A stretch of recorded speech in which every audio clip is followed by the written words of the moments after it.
লেখিকা কৃতি মুখার্জির নেপথ্যে কে? লেখিকা দিদির একটা পেজ রয়েছে ফেসবুকে, মন কেমনের আঙিনায়। আপনারা সেখানে গিয়ে সুন্দর সুন্দর গল্প পড়তে পারবেন, তাই পেজটিকে ফলো করে দেবেন।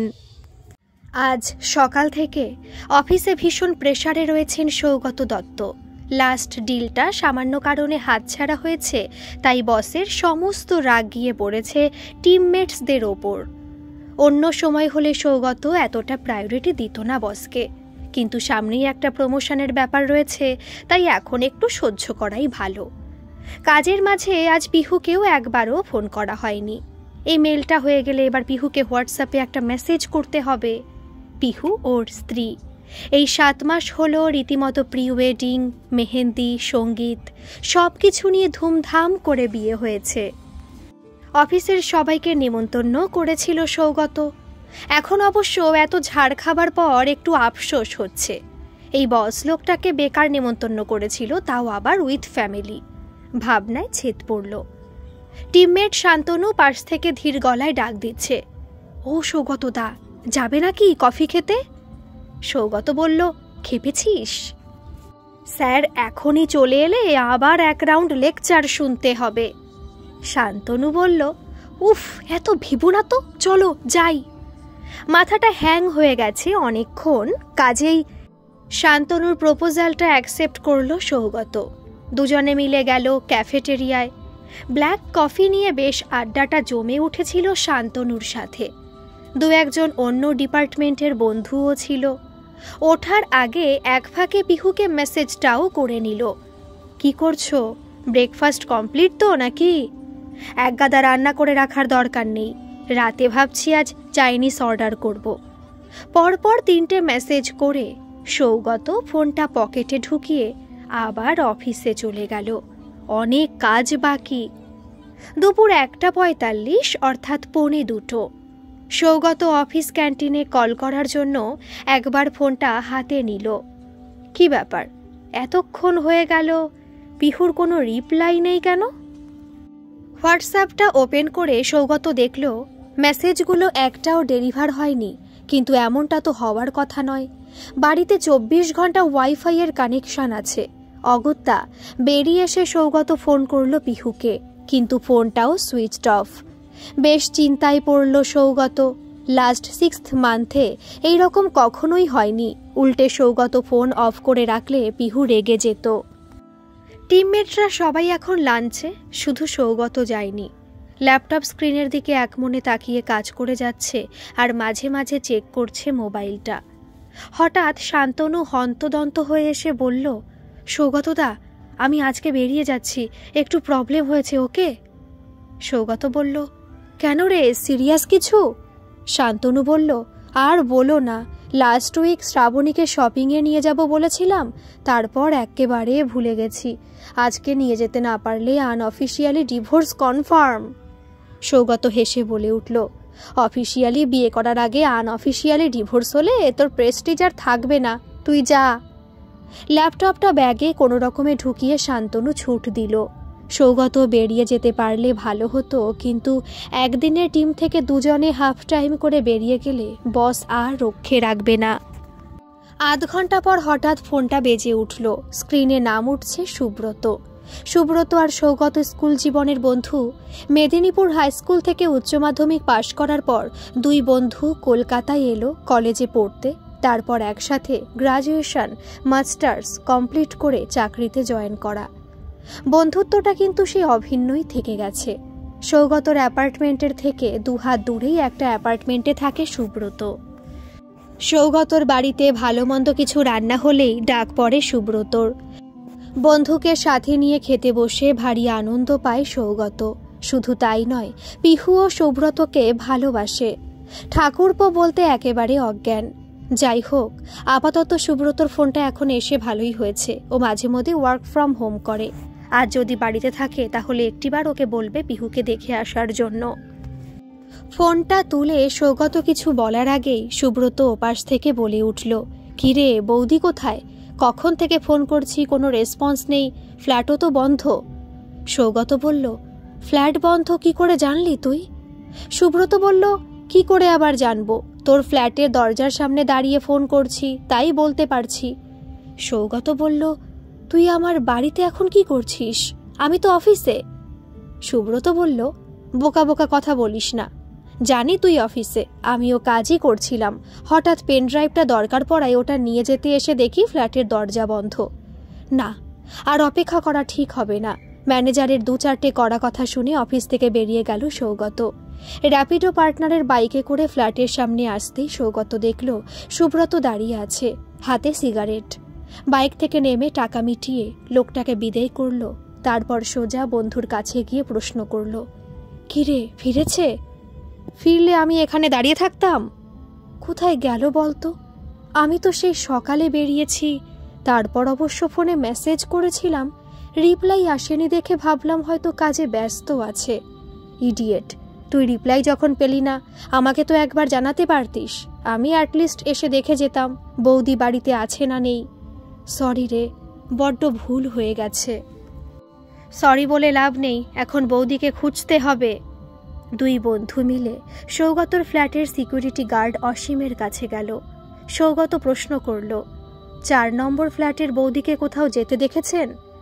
না স্যার, আমার ছোট ছেলেটা টাইফয়েড ধরা পড়েছে, জেলা হাসপাতালে ভর্তি। আজ আমার ডিউটি জয়েন করতে দেরি হয়েছে, এই আধ ঘন্টা হলেও এসেছি।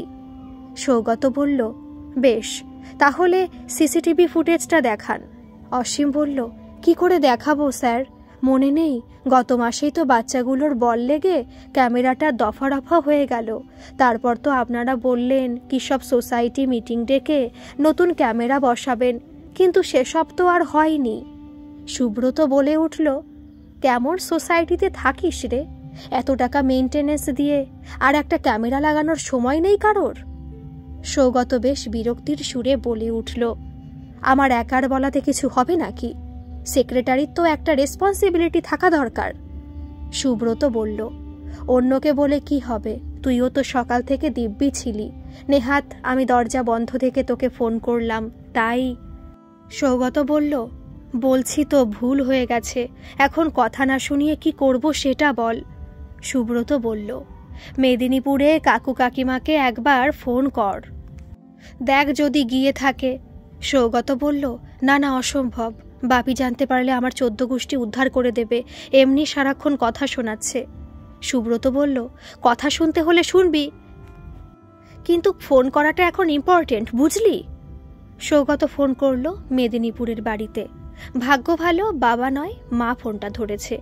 সৌগত ভনিতা না করে তাই জিজ্ঞেস করল, মা, পিহু কি তোমাদের এখানে?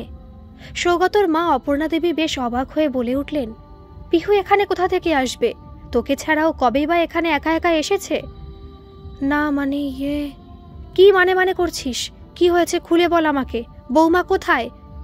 পিহুকে ফোনে পাওয়া যাচ্ছে না মা, বাড়িও বন্ধ, কোথায় গেছে বুঝতে পারছি না। কি বলছিস তুই? পাওয়া যাচ্ছে না মানে? কাউকে না বলে হুটহাট বেরিয়ে যাওয়ার মেয়ে তো পিহু নয়। সৌগত বলল, সেটাই তো ভাবছি। আচ্ছা শোনো, তুমি এখনই বাবাকে কিছু বলো না, টেনশন শুরু করে দেবে। আমি আর সুব্রত খোঁজাখুঁজি করছি, নিশ্চয়ই পেয়ে যাব। অপর্ণা দেবী বললেন, ঠিক আছে বলবো না, কিন্তু কোনো খবর পেলে আমাকে জানাস। সুব্রত গার্ডের চেয়ারটায় বসে বলতে লাগলো, বাবা মা থাকলে না হয় বুঝতাম ওখানে গেছে, কিন্তু সে উপায় তো নেই। কাকু কাকিমা বিয়ে দিয়ে সেই যে ছেলের কাছে বিদেশে গেছেন, আর তো ফিরেছেন বলে শুনিনি। তাছাড়া বাড়িটাও তো বিক্রি করে গেছে, এখানে আর আসবেই বা কেন? সৌগত আনমনে বলে উঠল, খুব চিন্তা হচ্ছে রে, চারদিকে যা সব শুনছি, যদি সেরকম কিছু। কথা শেষ হবার আগে সুব্রত ধমক দিয়ে বলে উঠল, চুপ করবি তুই, খালি বাজে বকিস, চল পুলিশ স্টেশন যেতে হবে। কি, পুলিশের কাছে? আর কিছুক্ষণ দেখলে হতো না? বা ওর বান্ধবীদের যদি একবার ফোন করতাম। বেশ, তাহলে ফোন করে দেখ, কিন্তু তাও পাওয়া না গেলে পুলিশের কাছে কিন্তু যেতেই হবে। সৌগত পকেট থেকে ফোনটা বের করে একে একে সহেলি, রূপাঞ্জনা, তন্দ্রা সবাইকে ফোন করল, কিন্তু কারোর কাছে পিহু যায় না। এমনকি লাস্ট 1 সপ্তাহ ধরে কারোর সাথে পিহুর কথাও হয়নি। সুব্রত বলে উঠল, কি রে, আর কেউ আছে যার বাড়িতে যেতে পারে? না, বন্ধু বলতেই 3 জনের কথাই আমি শুনেছি, আর কেউ আছে বলে তো জানি না। তাহলে চল এবার। সৌগত আর বাধা দিল না। সুব্রতর বাইকে করে দুজনে সোজা রওনা দিল পুলিশ স্টেশনের উদ্দেশ্যে। সাউথ পুলিশ স্টেশনের ওসি দিবাকর চ্যাটার্জি তখন সবে মাত্র লাঞ্চ সেরে উঠেছেন। একজন কনস্টেবল সুব্রতদের স্যারকে ইশারা করে বললেন, ওই যে স্যার, ওনাকে গিয়ে বলুন। সৌগত এগিয়ে গেল টেবিলটার দিকে। দিবাকর বাবু ভ্রু কুঁচকে ওর দিকে তাকিয়ে বললেন, বলুন কি দরকার? স্যার, আমার ওয়াইফ পিহুকে পাওয়া যাচ্ছে না। দিবাকর বাবু বললেন, পাওয়া যাচ্ছে না মানে? কোথায় গিয়েছিল? সৌগত বলল, কোথাও যায়নি স্যার, আমি অফিস থেকে বেরোনোর সময়ও বাড়িতেই ছিল, তারপর অবশ্য আর জানি না। দিবাকর বাবু বললেন, জানেন না কেন? সৌগত বলল, আসলে তারপর তো অফিসে গিয়ে মিটিংয়ে ব্যস্ত হয়ে গিয়েছিলাম, তাই আর ফোন করা হয়নি। দিবাকর বাবু বললেন, পরিচিতদের ফোন করে খবর নিয়েছেন তাদের কাছে গিয়েছে কিনা? সৌগতকে বলতে না দিয়ে এবার সুব্রত বলে উঠল, স্যার, আমরা সৌগতর বাড়িতে বন্ধু বান্ধবদের সবাইকে ফোন করে খবর নিয়েছি, কোথাও নেই। কথার মাঝখানে কথা বলায় দিবাকর বাবু বেশ বিরক্ত হলেন। একটু গম্ভীর হয়ে বললেন, আপনার পরিচয়টা? সুব্রত হাত দুটো জোর করে নমস্কারের ভঙ্গিতে বলে উঠল, আমি সুব্রত, সৌগতর চাইল্ডহুড ফ্রেন্ড। স্কুল ফাইনাল দিয়ে দুজনে কলকাতাতে এসে মাস্টার্স করেছি, তারপর ফাইনালি জব নিয়ে দুজনে এখানেই সেটেলড। আজকে বৌদির বাড়িতে না থাকার ব্যাপারটা আমি প্রথম সৌগতকে জানাই। দিবাকর বাবু বললেন, বুঝলাম। আচ্ছা সৌগত বাবু, আপনার কি মনে হচ্ছে পিহু দেবী কোথায় যেতে পারেন? সৌগত বলল, আমাদের আত্মীয় স্বজন সবাই বাইরে থাকেন। পিহুর কাকা কাকিমাও বিয়ের পরপরই বিদেশ চলে গেছেন। এছাড়া পিহুর মামারা আছেন, কিন্তু তাদের সাথে সম্পর্ক আছে বলে তো শুনিনি। ইনফ্যাক্ট বিয়েতেও দেখিনি ওনাদের। দিবাকর বাবু বললেন, দেখুন, এমনিতে 24 ঘন্টা না পেরোলে আমরা ডায়েরি নিতে পারি না, তাই। সৌগত আর থাকতে না পেরে ওসির হাত দুটো ধরে বলল, প্লিজ স্যার, আমাকে হেল্প করুন। আপনারা হেল্প না করলে আমি অথই জলে পড়ে যাব। দিবাকর বাবু একটু যেন নরম হলেন, বললেন, রিল্যাক্স সৌগত বাবু, আমি আছি আপনার পাশে। আপনি সমস্ত ডিটেলস আর মনে করে আপনারও পিহু দেবীর নাম্বারটা দিয়ে যাবেন। আরেকটা কথা, আপনার কাছে নিশ্চয়ই ফ্ল্যাটের চাবি আছে? হ্যাঁ, সে তো অফিস ব্যাগে সবসময় থাকে। বেশ, তাহলে ফ্ল্যাটে গিয়ে দেখুন পিহু দেবী কোনো লেটার বা অন্য কোনো ক্লু রেখে গেছেন কিনা। সেরকম হলে আমাদেরকে জানাবেন। সৌগত ওসির কথা মতো যাবতীয় ডিটেলস কনস্টেবলকে দিয়ে সুব্রতর সাথে থানা থেকে বেরিয়ে এলো। ঘড়িতে এখন 6:40। দুই বন্ধু মিলে বাড়ি ফিরে এলো। সুব্রত বারবার বলল, আজকের রাতটাও সৌগতর সাথে থাকতে চায়, কিন্তু সৌগত জোর করে ওকে নিজের ফ্ল্যাটে পাঠিয়ে দিল। আজও একটু একা থাকতে চায়, বড্ড বিধ্বস্ত লাগছে। দিনটা যখন শুরু হয়েছিল তখনও বুঝতে পারিনি এমন কিছু অপেক্ষা করছে তার জন্য। ফ্ল্যাটের লকটা খুলে ভেতরে ঢুকল। যেমনকার তেমনি সাজানো ফ্ল্যাট, কোথাও কোনো অস্বাভাবিক চিহ্ন নেই। বেডরুমে গিয়ে লাইটটা অন করতেই চোখে পড়ল ওদের বিয়ের ছবিটা। শখ করে ওটাকে বড় ফ্রেমে বাঁধিয়েছিল পিহু। এই ঘর সাজানো, শোপিস কেনা সব পিহুর ইচ্ছেতে, নয়তো বিয়ের আগে ও আর সুব্রত দিব্যি এক কামরার ফ্ল্যাটটাতে কাটিয়ে দিচ্ছিল। বিয়েটা ঠিক হবার পর সামনের এই অ্যাপার্টমেন্টটা খালি পেয়ে যাওয়ায় খুব খুশি হয়েছিল সৌগত। বন্ধুকে কাজছাড়া করতে হলো না, আবার পিহুও মনের মতো করে সবটা গুছিয়ে নিতে পারবে। তারপর বউ হয়ে পিহুর গৃহপ্রবেশ হলো এই ফ্ল্যাটে। একটু একটু করে সাজাতে লাগলো সুখের সংসার। কখনো গড়িয়াহাটের ফুটপাত থেকে কেনা ফুলদানি, আবার কখনো বা সাউথ সিটি মলের হোম ডেকোরেশনের শোরুম থেকে দামি ফটো ফ্রেম, সবকিছুই কিনে আনতো পিহু। কিছু বললেও বলতো, ভালো জিনিস যে কোনো জায়গাতেই পাওয়া যেতে পারে, বুঝেছেন মশাই? নির্দিষ্ট কোনো জায়গা হয় না ভালো জিনিস পাওয়ার। বউয়ের কথা শুনে সৌগত চুপ করে হাসত, কিচ্ছু বলতো না। প্রথম যেদিন বাবা, মা আর সুব্রতর সাথে ওকে দেখতে গিয়েছিল, সেদিনই পিহুর চোখ দুটোতে একটা অদ্ভুত মায়া দেখেছিল সৌগত। বাপ মা মরা মেয়ে, কাকা কাকিমার কাছে মানুষ। ওনারা মানুষ এমনিতে ভালো, তবে যা হয় আর কি, পরের মেয়েকে বেশি দিন ঘরে রাখতে চান না। শেষমেশ ফাল্গুনের শেষে বিয়েটা হয়েই গেল। সৌগতর বাবা হার্টের পেশেন্ট, বেশি চাপ নিতে পারেন না, তাই সৌগতর একার পক্ষে একটা বিয়ে ম্যানেজ করা জাস্ট ইম্পসিবল ছিল। কিন্তু বরাবরের মতো সেবারও পাশে এসে দাঁড়িয়েছিল সুব্রত। একটু একটু করে দুই বন্ধুতে মিলে ঠিক সবটা ম্যানেজ করে নিয়েছিল। ডোরবেলটা বাজছে। বিছানা থেকে কোনো রকমে উঠে দরজাটা খুলে দিল সৌগত। সুব্রত খাবারের প্যাকেট হাতে দাঁড়িয়ে। সৌগত বলল, আবার এসব আনতে গেলি কেন? আমার আজকে খিদে নেই। সুব্রত বলল, খিদে নেই বললেই হবে? সেই কোন সকালে খেয়েছিস, লাঞ্চ করেছিস কিনা সেটাও জানি না। একটু কিছু মুখে দিবি, চল। সৌগত কথা না বাড়িয়ে ডাইনিং টেবিলের চেয়ারটায় গিয়ে বসে পড়ল। সুব্রত রুটি তরকার প্লেটটা সামনে দিয়ে বলল, খেয়ে নে। দুই বন্ধুর খাওয়া দাওয়া শেষ। সুব্রত বলল, আমি বরং চলি, তুই একটু রেস্ট কর। কোনো প্রবলেম হলে কল করবি, আমি চলে আসবো, ওকে? সৌগতর দু চোখ বেয়ে জল আসছে। জড়িয়ে ধরল সুব্রতকে। ফোপাতে ফোপাতে বলল, পিহু আমার কাছে ফিরে আসবে তো? ওকে যে আমি বড্ড ভালোবাসি। ও হারিয়ে গেলে আমার জীবনটা শেষ হয়ে যাবে, মরে যাব আমি। সুব্রত ওর পিঠটাতে হালকা করে হাত বুলিয়ে বলল, কেন পাবি না শুনি? ঠিক পেয়ে যাবি। আমার মন বলছে বৌদির কিচ্ছু হয়নি। সুব্রত চলে যেতে সৌগত বাথরুমে ঢুকল। শাওয়ারটা খুলে দাঁড়িয়ে পড়ল তার নিচে। চোখের মধ্যে ভেসে উঠছে বিয়ের প্রতিটি মুহূর্ত। শুভ দৃষ্টি, মালা বদল, কনকাঞ্জলি, সিঁদুরদান, আরও কত কি। জলধারা ক্রমশ মাথা থেকে গড়িয়ে পায়ের দিকে নামছে। ক্রমশ ঘনীভূত হচ্ছে পিহুর হারিয়ে যাওয়ার রহস্যটাও। কোথায় পিহু? ও কি সত্যি হারিয়ে গেল, নাকি এর পেছনে লুকিয়ে আছে অন্য কোনো কাহিনী? এখন রাত 2:30। চারদিকটা নিকশ কালো অন্ধকারে ঘিরে রয়েছে। বিছানায় শুয়ে একমনে সিলিং ফ্যানটার দিকে তাকিয়ে রয়েছে সৌগত। বাঁ হাতটা পিহুর শোবার জায়গায় রাখা। কালকেও এই সময় পিহুকে জড়িয়ে নিশ্চিন্তে সুখ নিদ্রা দিচ্ছিল সৌগত। তখনও জানত না 24 ঘন্টার মধ্যে ওর জীবনে এমন কিছু ঘটতে চলেছে। ভোর 5টা। বেডরুমে জানলাটার পর্দা ভেদ করে দিনের প্রথম আলোর একটা ক্ষীণ রেখা মেঝেতে এসে পড়েছে।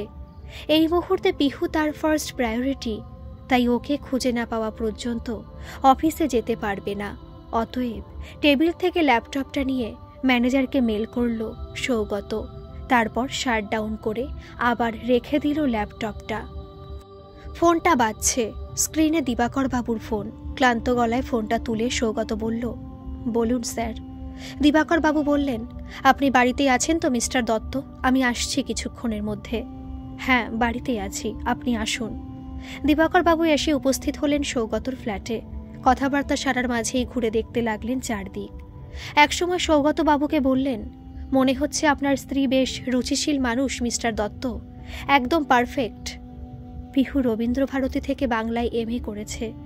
সাহিত্য সংস্কৃতির ওপর ওর অসম্ভব ঝোঁক আছে। আমি অবশ্যই এসবের বিশেষ কিছু বুঝি না। আচ্ছা মিস্টার দত্ত, আপনার স্ত্রী নিখোঁজ হবার পেছনে আপনি কাউকে সন্দেহ করেন? সৌগত সোফাটায় বসে পড়ে বলতে লাগলো, মেদিনীপুরের ছেলে আমি।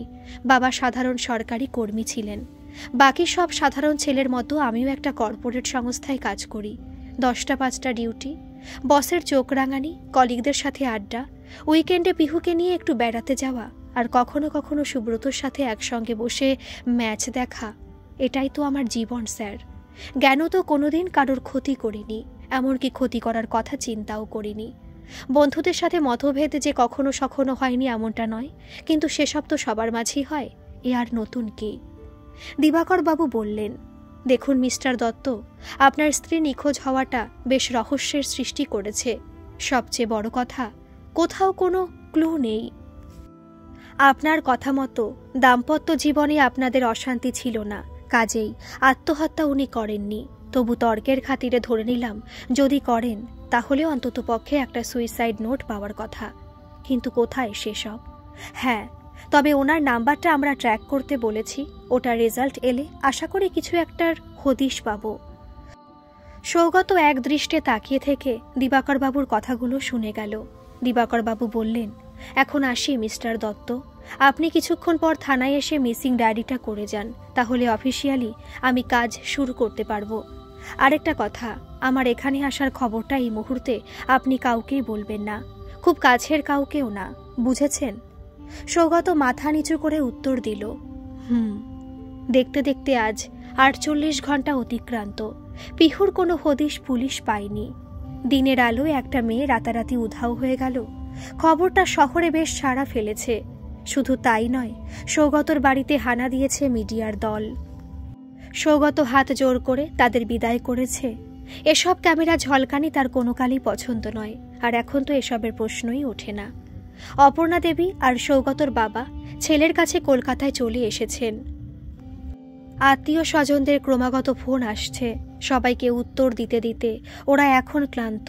তাই আপাতত সৌগতর কথা মতো অপর্ণা দেবী ফোনগুলো সুইচ অফ করে রেখেছেন। শুধু সৌগতর ফোনটা চালু আছে। অপর্ণা দেবী রান্নাঘরে আর সৌগত বাথরুমে স্নান করছে। হঠাৎ মোবাইলটা বেজে উঠল। কোনো একটা সুসংবাদের আশায় সৌগত কোনো রকমে টাওয়েলটা জড়িয়ে বাথরুম থেকে বেরিয়ে এলো। না, আপাতত কোনো ভালো খবর নেই। শ্রাবণী ফোন করছে। সৌগত ফোনটা তুলে বলল, হ্যালো। হ্যালো দাদা, আমি শ্রাবণী বলছি। শান্তনুর কাছে খবরটা শুনে আপনাকে ফোন করলাম। হ্যাঁ বলো। দাদা, আমরা কেউ খবরটা বিশ্বাসই করতে পারছি না যে এমনটা হতে পারে। কয়েক মাস আগেও বৌদি আমার দিদির বুটিকে শাড়ি কিনতে এসেছিল। এত সুন্দর একজন হাসি খুশি মানুষ কোথায় চলে গেল সেটাই ভাবছি। তোমার দিদির বুটিকের সন্ধানটা আমি ওকে দিয়েছিলাম। পিহু শাড়িগুলো কিনে এনে আমাকে দেখিয়েছিল। খুব ভালো লেগেছিল ওর। আচ্ছা দাদা, পুলিশ কি এখনো কোনো খবর দিতে পারেনি? না, খবর পেলে তো ভালোই হতো। আপনি ধৈর্য ধরুন দাদা, সব ঠিক হয়ে যাবে। এই বলে শ্রাবণী ফোনটা রেখে দিল। অপর্ণা দেবী সবার জন্য একটু সেদ্ধ ভাত করেছেন। সেটা খেয়েই সৌগত থানার উদ্দেশ্যে বেরিয়ে পড়ল। দিবাকর বাবু সৌগতকে আসতে দেখে বললেন, আসুন মিস্টার দত্ত। সৌগত উদ্বিগ্ন গলায় বলে উঠল, পিহুকে কি আর কোনোদিন পাওয়া যাবে না স্যার?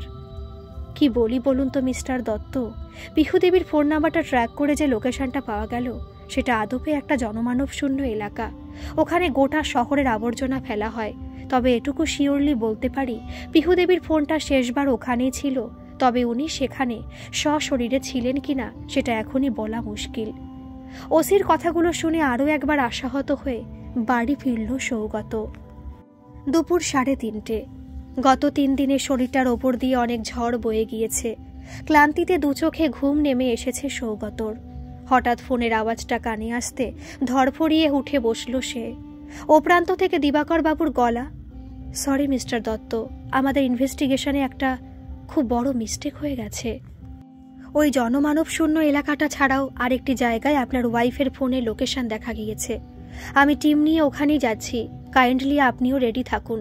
যাবার পথে আপনাকে পিক আপ করে নেব। আর প্লিজ তদন্তের স্বার্থে এই কথাগুলো এক্ষুনি কাউকে বলবেন না। সৌগত কিছু বলার আগে দিবাকর বাবু ফোনটা কেটে দিল। কোনো রকমে একটা টি শার্ট আর প্যান্ট পরে ফ্ল্যাটের নিচে গিয়ে দাঁড়ালো সৌগত। মিনিট 20 মধ্যে পুলিশের গাড়ি এসে তাকে তুলে নিয়ে রওনা হলো এক অজানা যাত্রাপথের উদ্দেশ্যে। গাড়ি এসে থেমেছে একটা দোতলা বাড়ির সামনে। বাড়িটাকে সামনে থেকে দেখে বোঝার উপায় নেই, কিন্তু এর ভেতরের ইন্টেরিয়ার দেখে রীতিমতন চোখে ধাঁধা লেগে যায়। দিবাকর বাবুর টিম মেইন গেট এবং বাড়ির সদর দরজার তালা ভাঙতেই সকলে ভেতরে প্রবেশ করল। ডাইনিং হলের মধ্যে রাখা একটা মেরুন রঙের ফ্রিজ থেকে উদ্ধার হল পিহুর বিবস্ত্র মৃতদেহ। শরীরে অজস্র কামড়ের দাগ, আঘাতের চিহ্ন স্পষ্ট বোঝা যাচ্ছে। খুব সম্ভবত প্রথমে ধর্ষণ ও পরে গলা টিপে খুন করা হয়েছে তাকে। কান্নায় ভেঙে পড়ল সৌগত। এই কদিনে অনেক কুচিন্তা মনে এসেছে, কিন্তু শেষ পরিণতি যে এমনটা হবে এ হয়তো সে দুঃস্বপ্নেও কল্পনা করেনি। দিবাকর বাবু বডি পোস্ট মর্টেমে পাঠিয়ে দিলেন এবং ফরেন্সিক টিমকে পুরো ঘরের স্যাম্পল কালেকশনের দায়িত্ব দিয়ে সৌগতকে সাথে করে ফিরলেন থানাতে। সৌগতর বাবা মাকেও থানাতে আনা হলো কিছুক্ষণের মধ্যে। দিবাকর বাবু বললেন, তদন্তের স্বার্থে অনেক কিছুই আপনাদের বলতে পারিনি এতদিন, কিন্তু এখন আপনাদের সবটা জানা উচিত। অপর্ণা দেবী ভিজে চোখে বলে উঠলেন, আর শুনে কি হবে দারোগা বাবু? দিবাকর বাবু স্থির গলায় বললেন, জানি কিছু হবে না, তবু আপনাদের কি জানতে ইচ্ছে করছে না পিহুর মতো একটা প্রাণবন্ত হাসি খুশি মেয়ের এমন পরিণতি কে বা কারা করল? পরমুহূর্তে দিবাকর বাবু সৌগতকে উদ্দেশ্য করে বললেন, আপনার একটা কথা ঠিক মিস্টার দত্ত, আপনি আদ্যপান্ত একজন সাধারণ মানুষ, যে জীবনের ঘোর প্যাচ কিছুই বোঝে না, আর তাই হয়তো সেটার সুযোগ আপনারই কাছের মানুষ দিনের পর দিন নিয়ে এসেছে, আর আপনি বুঝতেও পারেননি। জিজ্ঞাসু দৃষ্টিতে সৌগত তাকিয়ে রইল দিবাকর বাবুর দিকে। উনি বলতে শুরু করলেন, যাকে আপনি চোখ বন্ধ করে ভরসা করতেন, নিজের চেয়েও বেশি বিশ্বাস করতেন, পরিবারের একজন সদস্য মনে করতেন, সে দিনের পর দিন আপনার স্ত্রীর দিকে কুদৃষ্টি দিয়ে গেছে। আপনি আর পিহুদেবী এতটাই তার প্রতি অন্ধ ছিলেন যে তাকে সন্দেহ করার কথা কোনোদিন আপনাদের মাথাতেই আসেনি, আর তাই হয়তো পিহুদেবীকে জীবন দিয়ে সবকিছুর মূল্য চোকাতে হলো। সৌগত বলল, আপনি কার কথা বলছেন দিবাকর বাবু? আমি কিছুই বুঝতে পারছি না। দিবাকর বাবু বললেন, বেশ, তাহলে সচক্ষে দেখে নিন আমি কার কথা বলছি। দুজন পুলিশকর্মী অপরাধীকে হাতকড়া পরিয়ে সবার সামনে উপস্থিত হলো। সৌগতর মুখ দিয়ে আর কোনো কথা সরছে না। সে একদৃষ্টে তাকিয়ে আছে তার চিরচেনা মানুষটার দিকে। দিবাকর বাবু বললেন, কি বিশ্বাস করতে কষ্ট হচ্ছে তো সৌগত বাবু? আমাদেরও প্রথমে বিশ্বাস হয়নি এরকম শান্ত ভদ্র দেখতে মানুষের এমন একটা নৃশংস রূপ থাকতে পারে। আসলে এই মানুষটা আপনাকে কোনোদিন নিজের বলে মনে করেনি, চিরকাল আপনাকে হিংসে করে এসেছে। কপাল গুণে আপনার থেকে বড় চাকরি পেয়ে তার মনের জ্বালা সাময়িকভাবে কমলেও পিহুদেবীকে প্রথমবার দেখার পর তা আবার নতুন করে জ্বলে ওঠে। এমনকি আপনাদের বিয়ের পরেও সেই কুনজর বহাল থেকেছে। নিত্যদিন নতুন নতুন কৌশলে উনি আপনাদের বাড়ি আসতেন। এছাড়া ওনার যা সুন্দর আচরণ, তাতে কারোর মন জয় করতে ওনার বেশি সময় লাগত না। সৌগত আর নিজেকে আটকে রাখতে পারল না। চেয়ার থেকে উঠে গিয়ে সজোরে একটা চড় বসিয়ে দিল বাল্যবন্ধু সুব্রতর গালে। তারপর কলার ঝাঁকিয়ে প্রশ্ন করল, এমনটা কেন করলি তুই? তোর কি ক্ষতি আমি করেছিলাম যে তোকে এভাবে তার শোধ তুলতে হলো? দিবাকর বাবু বেশ কিছুক্ষণ চুপ থাকার পর বললেন, নিজেকে সামলান মিস্টার সৌগত, আইন নিজের হাতে তুলে নেবেন না। সুব্রত বাবু যা করেছেন তার শাস্তি ওনাকে পেতেই হবে। তবে হ্যাঁ, ওনার বুদ্ধির তারিফ না করে পারা যাবে না। আমাদের মতো পোড় খাওয়া অফিসারকেও উনি রীতিমতো ঘোল খাইয়ে ছেড়েছেন। এতক্ষণ পর মুখ খুললেন সৌগতর বাবা সুখদেব দত্ত। ধীর গলায় উনি জিজ্ঞেস করলেন, এসব আপনারা কিভাবে বুঝলেন দিবাকর বাবু? যদি একটু বলতেন আমাদের। দিবাকর বাবু বললেন, নিশ্চয়ই।